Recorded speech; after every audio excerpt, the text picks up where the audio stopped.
Il pourrait sembler pauvre, pieds nus dans ses sandales, vivant sans excès, dans la frugalité même, mais il est riche, très riche d'idées, de valeurs qui guident sa vie depuis des décennies. Il ne les déclame pas, il les met en pratique au jour le jour et les partage avec tous ceux qui se sentent à l'étroit dans le monde de l'hyperconsommation. Voici maintenant l'invité des 5 dernières minutes. Et cet invité, c'est Pierre Rabhi. Vous me regardez, Pierre. C'est la meilleure solution. On n'est pas à la télé, on est entre nous. On vous invite parce que vous avez fait un livre d'entretien intitulé Semeur d'espoir, espoir avec un S, entretien avec Olivier Lenaire. C'est édité au Domaine du possible. On va en parler dans un instant, mais d'abord, si vous le voulez bien, on va regarder un portrait qui résume votre parcours si singulier. Il est signé Thierry Curter. On regarde ensemble. Il souffle à l'oreille des écologistes. Je dirais d'abord, d'un point de vue personnel, c'est une de mes plus belles rencontres. Je fais partie des gens qui m'aident à me structurer. Des stars recherchent son contact pour connaître sa pensée. Cet inconnu du grand public donne une 50aine de conférences par an. Ça le comble à chaque fois, uniquement grâce au bouche à oreille. Pierre Rabhi, immigré algérien, est venu en France pour travailler en usine dans les années 50. Mais il ressent très tôt l'appel de la terre. Rachète en 61 une ferme en ruine en Ardèche. La terre y est pauvre, alors il développe des trésors d'imagination. Bien avant tout le monde, il développe l'agroécologie. L'engrais chimique, ça tue le sol. On a aujourd'hui une agriculture qui, pour produire, est obligée de détruire. Et il va faire école. On le réclame sur les terres arides du Sahel. Au Burkina Faso, ces méthodes naturelles enseignées directement aux paysans multiplient par 3 les rendements agricoles.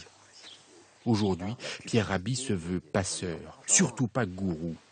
À travers une dizaine d'ouvrages, il transmet aux générations nouvelles son amour de la terre.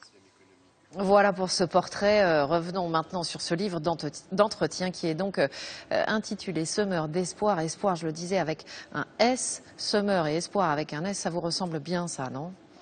Alors je précise que c'est pas moi qui ai donné le titre, c'est Olivier, parce que ce serait un peu vaniteux de croire. Voilà.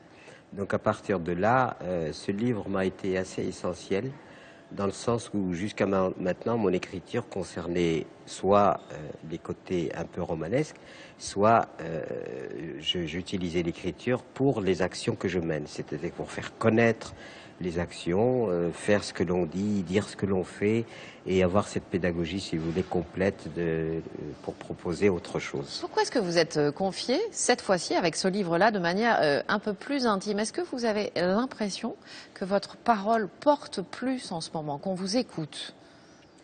Oui, c'est une réalité que je peux d'abord, bien entendu, quand on a confiance en une personne, bien, on fait avec elle.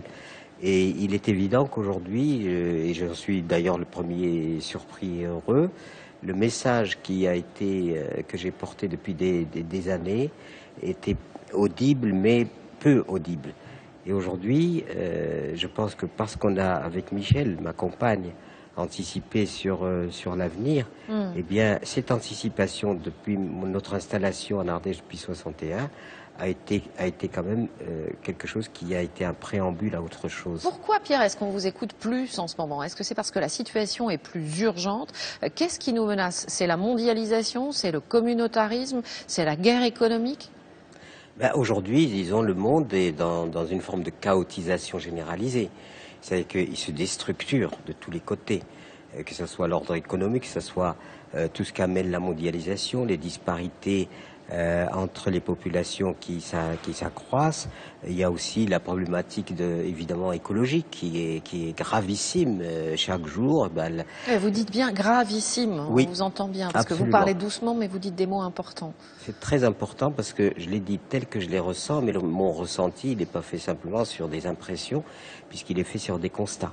Alors, en quoi votre expérience d'agroécologie, pour certains des téléspectateurs, c'est la première fois qu'ils entendent ce terme, oui, nous permet-elle de reprendre pied sur terre et avec la terre? Oui, eh bien, disons l'agroécologie est d'abord, bien sûr, en Europe, ça a été une alternative agronomique qui évite d'empoisonner le sol avec des engrais, avec l'environnement avec des pesticides, etc., dans un premier temps. c'était pour moi l'agriculture biologique. Quand je me suis retrouvé engagé au Sahel, c'est-à-dire dans cette bande sahélienne qui est entre désert qui avance et forêt tropicale qui recule, et donc cette zone semi-aride qui n'arrête pas de s'élargir, l'agroécologie a fait merveille parce que on permet aux paysans finalement de produire en revenant dans le cycle naturel de la vie. Quand on dit de vous que vous êtes le philosophe aux pieds nus, vous êtes venu ici Oui. pieds nus avec vos sandales, que vous voyez des intellectuels, des artistes, un moine bouddhiste comme Mathieu Ricard venir vous rendre visite dans votre ferme en Ardèche, vous vous dites quoi? Qu'on peut parler assez fort, même si on parle finalement assez doucement? Oui, j'ai eu des amitiés très très fortes et qui me sont chères. Ça a été par exemple Edgar Pisani, ça a été Menehould. Menehould est venu à la maison, Yehudi Menehould. Vous faisiez du violon avec lui, Ben il était meilleur non, que vous, non, je crois. n'allons pas si vite. Oh, vous le racontez un peu dans le livre. Je torturais un violon depuis un bon moment, Ouais. et quand Menehould me dit, mon cher collègue, évidemment, je me sens plus, quoi. Mais en fait, j'étais pas du tout à la hauteur. Quand vous parlez de la politique, vous en parlez dans le livre, vous dites qu'il faut savoir renoncer aux outrances et construire l'avenir avec modération. Expliquez-nous ce que vous voulez dire. Ben, si vous voulez, nous avons une planète, il y a une humanité qui est advenue sur cette planète. Si on prend le ratio sur 24 heures, on est là depuis 3 minutes. Et en 3 minutes, on a ravagé cette planète. Et on a, j'invite beaucoup les gens à lire un livre qui a été republié par Actes Sud qui s'appelle La planète au pillage de Osborne. Et ensuite, on est rentré dans ce qu'on pourrait un paradigme de la croissance économique. Et la croissance économique, malheureusement, qui est considérée comme qu'on invoque comme la solution, c'est le problème. C'est pour la croissance économique qu'on détruit tout. La forêt, qu'on épuise les mers, qu'on épuise, etc. Et en même temps, ça produit quelque chose de terrible, des disparités considérables ça produit de la pauvreté en grande quantité. Merci à vous vraiment, Pierre Rabhi. Malheureusement, on n'a pas plus de temps. On vous garderait volontiers encore 2 heures pour discuter avec vous. On rappelle le titre de ce livre, Semeur d'espoir, avec un S, entretien avec Olivier Lenaire, publié au Domaine du possible. Merci encore. Merci beaucoup. C'est la fin de cette édition.